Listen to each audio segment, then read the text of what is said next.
Hello, this is Mayank and welcome to the channel. So आज हम जिस स्टॉक के बारे में बात करेंगे वो है एनएमडीसी। सो एनएमडीसी है नेशनल मिनरल डेवलपमेंट कॉर्पोरेशन। सो ये गवर्नमेंट कंपनी है जो गवर्नमेंट ऑफ इंडिया के अंदर आती है, मिनिस्ट्री ऑफ स्टील के अंडर काम करती है। तो हम इसके तीन चीजों को जानेंगे। पहला बिजनेस क्या है, दूसरा थोड़ा सेक्टर के बारे में जानेंगे, और तीसरा स्टॉक का फंडामेंटल्स क्या कहता है। तो स्टार्ट करते हैं। बस स्टार्ट करने के पहले हमेशा की तरह डिस्क्लेमर है कि ये कोई रिकमेंडेशन नहीं है, ये जस्ट मेरा अपना रिसर्च है।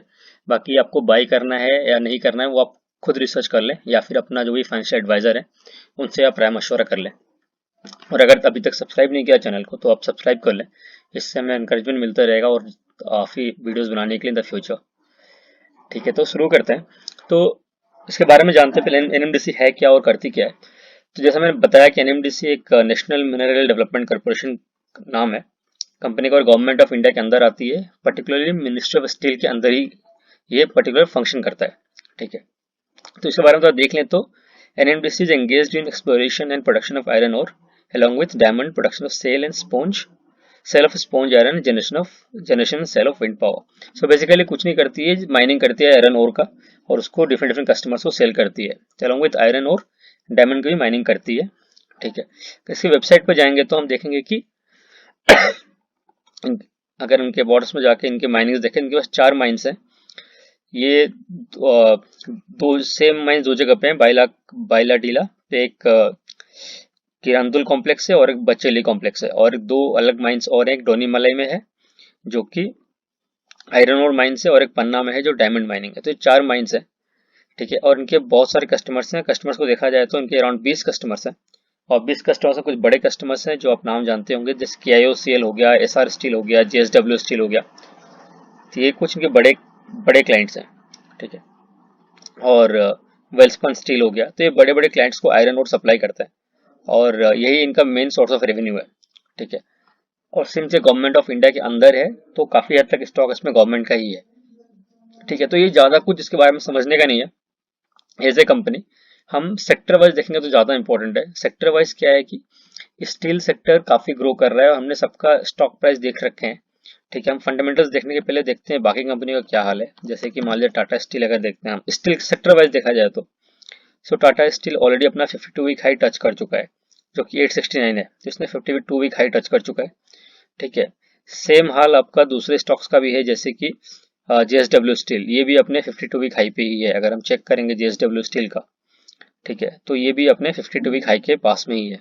ठीक है, ये होगा जेएसडब्ल्यू। अगर एपीएल अपोलो ट्यूब्स जो टॉप की कंपनीज है, एपीएल अपोलो ट्यूब्स में देखें तो भी ये भी अपने 52 वीक हाई के आसपास ही है। ठीक है, तो जो भी कंपनी है वो अपने 52 वीक हाई के आसपास है, या फिर अपने लाइफ टाइम हाई पे ही है।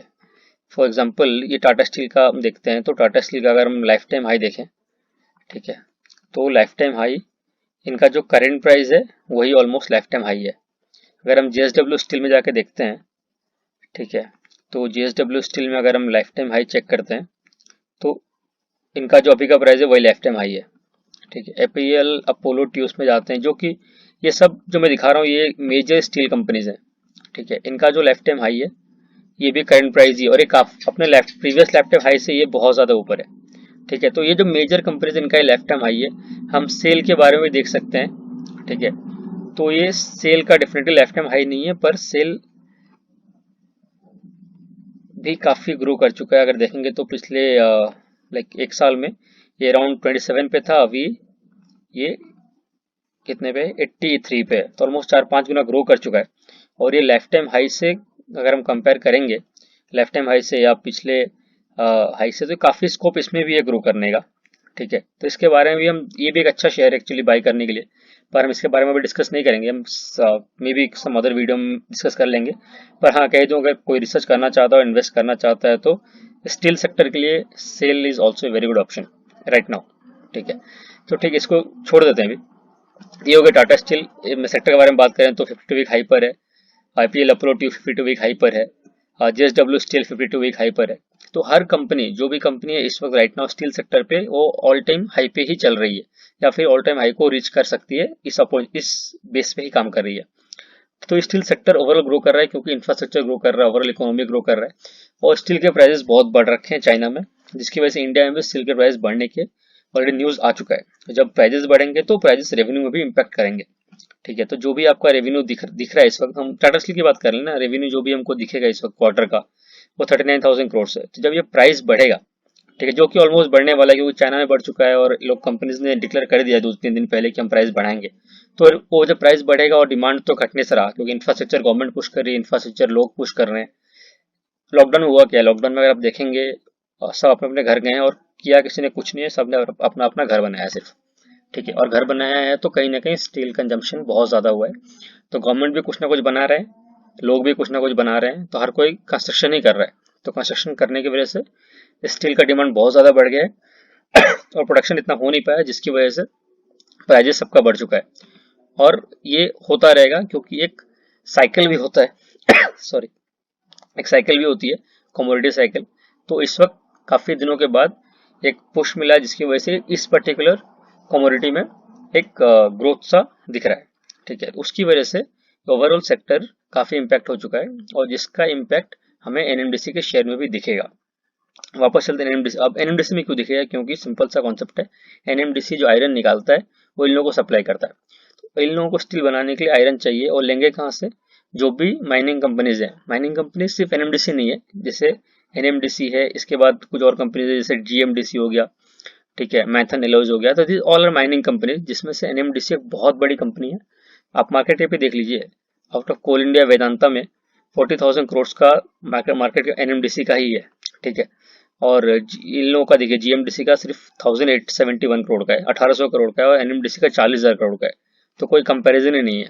ठीक है, तो उस हिसाब से देखा जाए तो ये काफी हद तक बड़ा मार्केट कैप है और एक मेजर सप्लायर है आयरन ओर का टू मेजर मेजर कंपनीज। तो जब उनकी सेल्स बढ़ेंगे तो ऑब्वियसली इनका भी सेल्स बढ़ेगा। तो इम्पैक्ट इस तरह से होने वाला है, तो स्पाइरल इफेक्ट होगा। ठीक है, तो हमने देख लिया बिजनेस क्या है, सिंपल बिजनेस है। जो मैंने कहा था, ये आयरन निकालते हैं और उसको बेच देते हैं। ठीक है, सेक्टर वाइज स्टील ग्रोथ करने वाला है, हमने सबका देख लिया कि वो भी ग्रो कर चुके हैं और सिंस वो ग्रो कर चुके हैं उनका इफेक्ट इसके ऊपर भी पड़ने वाला है। तो ये भी एज ए सेक्टर ग्रो करेगा। अब हम देखते हैं फंडामेंटल्स क्या है इसके। फंडामेंटल्स ऐसा है कि इसका बुक वैल्यू 98 है, करंट प्राइस 138 है, जो कि बुक वैल्यू से बहुत ऊपर नहीं है। ठीक है, स्टॉक पी सिर्फ 10 का है, जो कि बहुत कम है। ठीक है, आरओसी 22.6 है, जो कि काफी अच्छा है। आरओई भी 13.4, जो कि बहुत अच्छा नहीं है पर खराब भी नहीं है। प्रोमोटर होल्डिंग काफी अच्छा है, 68.3% का है। डेट टू इक्विटी रेशियो 0.02, मतलब ऑलमोस्ट डेट फ्री कंपनी है। सिर्फ 524 करोड़ का डेट है, पर इनका नेट प्रॉफिट जो है वो 3,573 करोड़ का नेट प्रॉफिट है। तो नेट प्रॉफिट के कंपैरिजन में डेट कुछ भी नहीं है, तो ये जब चाहे तब डेट को पे आउट कर सकते हैं। So basically it's debt free company. ठीक है, ये हो गया फंडामेंटल्स, सिंपल सा फंडामेंटल है। Market cap large cap company है, बुक वैल्यू ज्यादा ऊपर ट्रेड नहीं कर रही है, स्टॉक पीक अट्रैक्टिव है, आरओसी आरओई अच्छा है, और सबसे इंपॉर्टेंट है डेट फ्री कंपनी है और प्रमोटर होल्डिंग काफी अच्छी है। अब हम देखते हैं इसके सिंपल जाते हैं प्रॉफिट एंड लॉस स्टेटमेंट पे directly. Quarter year on year growth हमेशा ग्रोथ ही हुआ है, except one particular quarter, one particular year जो 2016 है। 2006 से देखते हैं तो 3,711, 4,000, 5,700, 7,500, 10,700, 12,000, 12,300, फिर भी ग्रोथ है। यहाँ पर थोड़ा डिप हुआ है 6,400, फिर ग्रोथ स्टार्ट हुआ 8,800, 11,000, 12,000, फिर 11,000 जो पैंडेमिक का था, और 11,700 हुआ जो पैंडेमिक इफेक्ट की वजह से। इसमें 6 महीना निकाल देते हैं, ट्रेलिंग 12 मंथ्स, तो भी ये प्रीवियस ईयर से ज्यादा है। ठीक है, क्वार्टर ऑन क्वार्टर एक बार देख लेंगे तो ज्यादा क्लियर हो जाएगा। क्वार्टर ऑन क्वार्टर अगर आप देखेंगे तो मार्च 2000, यहीं से देख लेते हैं, 2009 से 2018 से 2,422 करोड़ का, फिर 2,438, 3,649, 3,643 ऑलमोस्ट सेम रह गया, 3,264 थोड़ा डीप हुआ, 2,242 थोड़ा डीप हुआ, और यहाँ से जब चलना चालू किया 2,242 3,000 crore, 3,187 crore, obviously pandemic hit हुआ तो 1,938 करोड़, फिर 223 करोड़, और सीधा यहाँ से डबल हो गया 4,355 करोड़। तो रेवेन्यू सितंबर से लेके अभी तक सीधा डबल हो गया एक क्वार्टर के अंदर। ये डबल क्यों हुआ है, क्योंकि स्टील का डिमांड ही डबल हो गया है। जब स्टील का डिमांड डबल हो गया है तो इनका सेल्स भी डबल हो गया है, और स्टील के प्राइस अब जो कि बढ़ने वाले हैं और डिमांड और ज्यादा हो रही है इंफ्रास्ट्रक्चर की वजह से, तो इनका भी नेक्स्ट क्वार्टर रिजल्ट इससे भी बेटर होने वाला है। तो ये जब ग्रोथ ज्यादा हो जाएगी तो होगा क्या, आपका ग्रोथ ज्यादा है तो अर्निंग ज्यादा होगी, अर्निंग जब ज्यादा होगी तो पी को अगर 10 पे मेंटेन करना पड़ेगा तो भी इनका प्राइस बढ़ना होगा। ठीक है, पी रेशियो इसे काम करता है। अर्निंग अगर ज़्यादा और प्राइस कम है तो पी रेशियो घट जाएगा। तो अगर पी रेशियो इतना ही मेंटेन करना चाहते हैं विथ ज़्यादा अर्निंग के साथ, तो करंट प्राइस इनका बढ़ना पड़ेगा, तो प्राइस बढ़ना ही है, या फिर पी गिर जाएगी। तो नॉर्मली इससे नीचे पी को जाने देगा नहीं इसको, तो प्राइस को कहीं ना कहीं बढ़ना ही पड़ेगा। तो स्कोप बहुत ज़्यादा है बढ़ने की तरफ, ठीक है, डिमांड के हिसाब से देखा जाए तो। बैलेंस शीट को देखें, बैलेंस शीट के हिसाब से रिजर्व्स को देख ले तो 2006 में 3800 का रिजर्व था, अब जाके 28,000 करोड़ का रिजर्व हो गया, तो करीब करीब ये 8 गुना का रिजर्व हो गया ये करीब 15 साल में। बोरोइंग के हिसाब से देखा जाए तो सिर्फ 524 करोड़ का बोरोइंग है इनके पास, और कुछ नहीं है, ठीक है।